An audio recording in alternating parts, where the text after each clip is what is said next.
HCV question है, question number 4. A block of mass 0.2 kg is suspended from the ceiling by a light string. Right? A second block of mass 0.3 kg is suspended from the first block through the another string. Find the tensions in the two strings. देखिए इस वाले question के अंदर यहाँ पे सबसे पहले तो एक सीलिंग दे रखी है, राइट, और सीलिंग से एक स्ट्रिंग लगी हुई है और यहाँ पे एक ब्लॉक लगा हुआ है, राइट, और ये वाला जो ब्लॉक है इसका मास दे रखा है आपको 0.2 kg. Mass of the block is 0.2 kg और इसके साथ एक और ब्लॉक लगा हुआ है, ठीक है, and this the mass of this block is 0.3 kg. ठीक है, इस तरीके से ये लटका हुआ है, ऐसा इसने बोल रखा है. A block of mass 0.2 kg suspended from the ceiling. 0.2 kg जो है छत से लटका हुआ है बाय लाइट स्ट्रिंग, मतलब ये मासलेस स्ट्रिंग होगी. एक दूसरा ब्लॉक है जो कि इसी ब्लॉक से आगे लटका हुआ 0.3 kg एक स्ट्रिंग के through. Find the tensions in the two strings. G की वैल्यू 10 लेनी है आपको. इस क्वेश्चन में बोला है कि जी की वैल्यू 10 मीटर पर सेकंड स्क्वायर आपको यूज करनी है. इस स्ट्रिंग में टेंशन बतानी है, इसमें टेंशन बतानी है. इसमें टेंशन T1 मान लो और इसमें टेंशन T2 मान लो, ठीक है ना. T1 और T2 की वैल्यू आपको फाइंड आउट करनी है. देखिए इस वाले क्वेश्चन के अंदर देखो T1 जैसे इस वाली स्ट्रिंग में हमने माना है, तो पहली बात तो दिखाने का तरीका ऐसे होगा. T1 इस छत पे लग रहा है ऐसे नीचे की तरफ, इस ब्लॉक पे T1 ऊपर लग रहा है, ठीक है.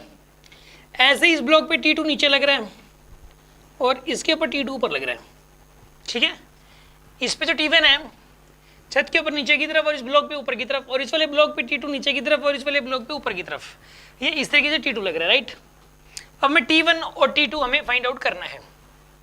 ऐसा करिए आप, इसके अंदर कैसे करोगे, देखिए आप इसमें आप ऐसा करो कि यहाँ पे ये वाला जो ब्लॉक है इसका जो मास है, मतलब इसका जो वेट है, मतलब वो mg के बराबर होगा. mg की वैल्यू कितनी हो जाएगी यहाँ पे 3 न्यूटन, और इसका जो वेट है वो कितना हो जाएगा mg के बराबर, यानी 2 न्यूटन होगा, ठीक है. m इंटू जी, जी की वैल्यू 10, 0.2 को 10 से मल्टीप्लाई करोगे 2 बनेगा, 0.3 को 10 से मल्टीप्लाई 3 न्यूटन बनेगा. अब मैं T1 और T2 निकालने हैं तो एफबीडी बनानी पड़ेगी इसके अंदर. ये रेस्ट में पूरा सिस्टम. सबसे पहले तो 0.3 kg की एफबीडी बना लो, 0.3 kg. अगर इसकी एफबीडी बनाए तो इसके ऊपर एक तो नीचे लग रहा है mg जिसकी वैल्यू 3 न्यूटन है यहाँ पे, एक इसके ऊपर लग रहा है ऊपर की तरफ T2, ठीक है. दो ही फोर्स लग रहे हैं इसके ऊपर. और अगर मैं 0.2 kg की एफबीडी बनाऊं तो 0.2 kg के ऊपर जो फोर्स लग रहे हैं, ये 0.2 kg का ये मैंने ब्लॉक बना दिया.